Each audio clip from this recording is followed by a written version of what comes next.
আসসালামু আলাইকুম প্রিয় দর্শক, কেমন আছেন সবাই? চলে আসলাম আজকের এই মুহূর্তের গুরুত্বপূর্ণ ঘূর্ণিঝড়, নিম্নচাপ, বৃষ্টিপাত, শৈত্যপ্রবাহ এবং আবহাওয়ার আপডেট নিয়ে। ইতিমধ্যেই রংপুর, রাজশাহী, খুলনা বিভাগ সহ ভারতের পশ্চিমবঙ্গ এবং উত্তরবঙ্গে প্রবেশ করেছে তীব্র শৈত্যপ্রবাহ।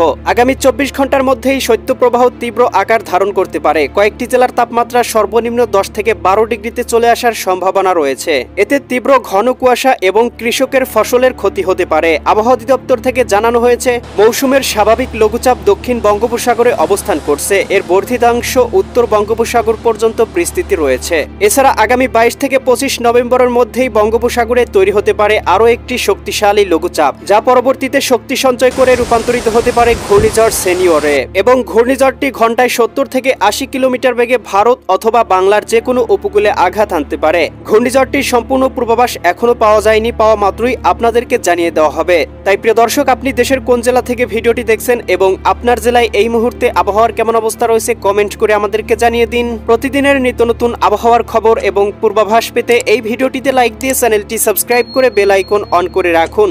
প্রিয় দর্শক, চলে আসলাম আবহাওয়ার পূর্বাভাস বায়ু প্রবাহ চিত্রে। এখান থেকে আমরা দেখতে পাচ্ছি ইতিমধ্যেই হিমালয় থেকে কিন্তু হিমবাহ দেশের পশ্চিমাঞ্চলে প্রবেশ করে গিয়েছে, বিশেষ করে রংপুর বিভাগ, রাজশাহী বিভাগ, এদিকে আপনার খুলনা বিভাগ সহ এদিকে আমরা দেখতে পাচ্ছি সারা বাংলার উপরেই আস্তে আস্তে কিন্তু ঢুকতে শুরু করেছে। ভারতের পশ্চিমবঙ্গ, উত্তরবঙ্গের আবহাওয়া কিন্তু অত্যন্ত শীতল হতে শুরু করেছে এবং এই মুহূর্তে কিন্তু বঙ্গোপসাগরে কোনো লঘুচাপ বা ঘূর্ণিঝড় নেই, হালকা লঘুচাপ রয়েছে, যার প্রভাবটা কিন্তু কোনোভাবেই বিস্তৃত করার সম্ভাবনা নেই। আমরা দেখতে পাচ্ছি চীন সাগরে একটি শক্তিশালী টাইফুন রয়েছে, যার গতিবেগ ঘন্টায় 150 থেকে 200 কিলোমিটার এবং এটি কিন্তু আস্তে আস্তে এদিকে আপনার থাইল্যান্ড এবং চায়নার উপকূলের দিকে অগ্রসর হবে এবং সেখানে আছড়ে পড়ার সম্ভাবনা রয়েছে। এর কিছুটা প্রভাব দেখতে পাবো মায়ানমারের উপকূলবর্তী অঞ্চল এবং এদিকে সীমান্তবর্তী অঞ্চলে প্রবেশ করতে পারে, তবে এর প্রভাবটা কিন্তু কোনোভাবেই বাংলার উপরে বিস্তৃতি ঘটাবে না।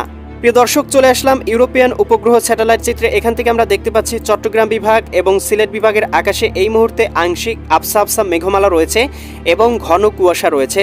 এর প্রভাবে সূর্যের আলো কিছুটা বাধাগ্রস্ত হয়েছে, তবে আকাশ কিন্তু মোটামুটি পরিষ্কার থাকার সম্ভাবনাও রয়েছে। সিলেট, সুনামগঞ্জ, হবিগঞ্জ, মৌলভীবাজার অঞ্চলগুলোতে দেখা মিলেছে কুয়াশার। সেই সাথে ভারতের ত্রিপুরা রাজ্য, এদিকে আমরা দেখতে পাচ্ছি চট্টগ্রাম, কক্সবাজার, রাঙামাটি, বান্দরবান, খাগড়াছড়ি অঞ্চলগুলোতেও আংশিক ঘন কুয়াশার দেখা মিলেছে। আমরা প্রিয় দর্শক ভোর রাতের দিকে এবং শেষ রাত এবং ভোর রাতের দিকে আমরা দেখতে পারি এদিকে রংপুর, গাইবান্ধা, কুড়িগ্রাম, নীলফামারী, লালমনিরহাট, দিনাজপুর, ঠাকুরগাঁও, পঞ্চগড় জেলাগুলোতে সব থেকে বেশি ঘন কুয়াশা এবং সেই সাথে রাজশাহী, সিরাজগঞ্জ, বগুড়া, পাবনা, নাটোর, নওগাঁ, চাঁপাইনবাবগঞ্জ, জয়পুরহাট জেলাগুলোতেও আংশিক কুয়াশার দেখা মিলে। হালকা হালকা কুয়াশা লক্ষ্য করা যাচ্ছে খুলনা, যশোর, সাতক্ষীরা, বাগেরহাট, ঝিনাইদহ, মাগুরা, নড়াইল, কুষ্টিয়া, চুয়াডাঙ্গা, মেহেরপুর জেলাগুলোতে। ভারতের পশ্চিমবঙ্গ, কলকাতা, খড়গপুর, চন্দননগর, আরামবাগ, বর্ধমান, মুর্শিদাবাদ, কাটোয়া, দুর্গাপুর, এদিকে আমরা দেখতে পাচ্ছি মালদা, পুরুলিয়া, এদিকে রয়েছে কাটোয়া, এদিকে এই অঞ্চলগুলোতে শিলিগুড়ি, দার্জিলিং, এদিকে পুরুলিয়া, এদিকে রয়েছে কোচবিহার, গোয়ালপাড়া, গুয়াহাটি, অলিপুরদুয়ার, এই অঞ্চলগুলোতেও ঘন কুয়াশার দেখা মিলছে। সেই সাথে আমরা তীব্র শৈত্যপ্রবাহ লক্ষ্য করতে পারতেছি মিজোরাম এবং মেঘালয়ের অঞ্চলগুলোতে। সেই সাথে কিন্তু প্রিয় দর্শক আমরা দেখতে পাচ্ছি এদিকে আপনার মায়ানমারের দিকে একটি লঘুচাপ অবস্থান করছে। এর প্রভাবে মায়ানমারের কোথাও কোথাও বৃষ্টিপাত হচ্ছে, তবে এর প্রভাবটা কিন্তু বাংলার উপর কোনোভাবেই বিস্তৃত ঘটাতে পারে না।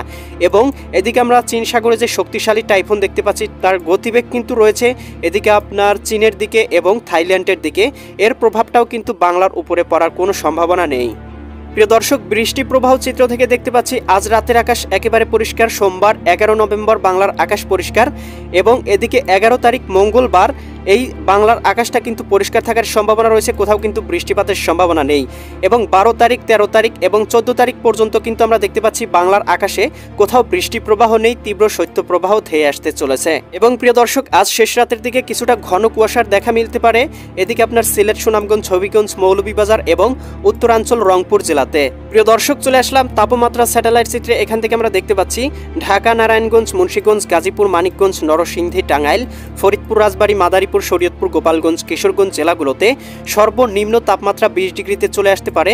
এদিকে বরিশাল, পটুয়াখালী, ভোলা, বরগুনা, ঝালকাঠি, পিরোজপুর জেলাগুলোতেও সর্বনিম্ন তাপমাত্রা 20 থেকে 19 ডিগ্রিতে চলে আসতে পারে।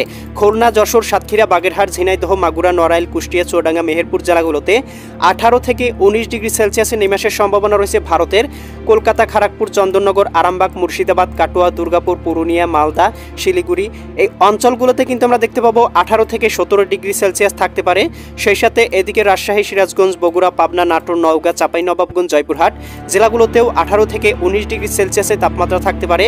ময়মনসিংহ, জামালপুর, শেরপুর, নেত্রকোনা জেলাগুলোতে 20 ডিগ্রি এবং রাজশাহী, এদিকে আমরা দেখতে পাচ্ছি সিলেট, সুনামগঞ্জ, হবিগঞ্জ, মৌলভীবাজার অঞ্চলগুলোতে 20 থেকে 21 ডিগ্রি, রংপুর, গাইবান্ধা, কুড়িগ্রাম, নীলফামারী, লালমনিরহাট, দিনাজপুর, ঠাকুরগাঁও, পঞ্চগড় জেলাগুলোতে 18 থেকে 19 ডিগ্রি সেলসিয়াস থাকতে পারে। ভারতের উত্তরবঙ্গের তাপমাত্রাটা কিছুটা কম থাকবে, বিশেষ করে দার্জিলিং দিকে আমরা দেখতে পাচ্ছি 13 থেকে 14 ডিগ্রি সেলসিয়াসে চলে আসতে পারে এবং হিমালয়ের দিকে আমরা কিন্তু দেখতে পাবো 9-10 ডিগ্রিতে কিন্তু নেমে আসার সম্ভাবনাও রয়েছে। এদিকে আসামের দিকেও তাপমাত্রা অত্যন্ত কমে যাওয়ার সম্ভাবনা রয়েছে। মিজোরাম এবং মেঘালয়ের দিকেও কিন্তু তাপমাত্রা মোটামুটি 15 থেকে 20 ডিগ্রির মধ্যেই থাকতে পারে। তবে ত্রিপুরা রাজ্যে 20 ডিগ্রির কাছাকাছি তাপমাত্রা থাকতে পারে। এদিকে চট্টগ্রাম বিভাগে আমরা দেখতে পাচ্ছি চট্টগ্রাম, কক্সবাজার, রাঙামাটি, বান্দরবান, খাগড়াছড়ি, নোয়াখালী, লক্ষ্মীপুর, ফেনী, কুমিল্লা, চাঁদপুর, ব্রাহ্মণবাড়িয়া অঞ্চলগুলোতেও 20 থেকে 22 ডিগ্রি তাপমাত্রা থাকতে পারে। তবে দিনের তাপমাত্রা কিন্তু কিছুটা বৃদ্ধি পেতে পারে। আমরা দেখতে পাচ্ছি ঢাকা বিভাগের সর্বোচ্চ তাপমাত্রা 29 থেকে 30 ডিগ্রি থাকতে পারে দুপুরের দিকে। এদিকে আমরা দেখতে পাচ্ছি বরিশাল বিভাগেও সর্বোচ্চ তাপমাত্রা 28 থেকে 29 ডিগ্রি এবং সিলেট বিভাগ সহ এদিকে আমরা দেখতে পাচ্ছি খুলনা বিভাগের আকাশেও 28 থেকে 29 ডিগ্রি, রাজশাহী বিভাগে 27 ডিগ্রি সেলসিয়াস সর্বোচ্চ থাকতে পারে এবং দেখতে পাচ্ছি রংপুর বিভাগের সর্বোচ্চ তাপমাত্রা 27 থেকে 26 ডিগ্রিতে থাকার সম্ভাবনা রয়েছে। ময়মনসিংহ বিভাগেও 28 থেকে 29 ডিগ্রি এবং সিলেট বিভাগের সর্বোচ্চ তাপমাত্রা 30 ডিগ্রি থাকতে পারে। এদিকে চট্টগ্রাম বিভাগের সর্বোচ্চ তাপমাত্রা আমরা দেখতে পাচ্ছি 28 থেকে 29 ডিগ্রি সেলসিয়াস থাকার সম্ভাবনা রয়েছে ভারতের। এদিকে ত্রিপুরা রাজ্যেও কিন্তু 28 থেকে 29 ডিগ্রি সর্বোচ্চ।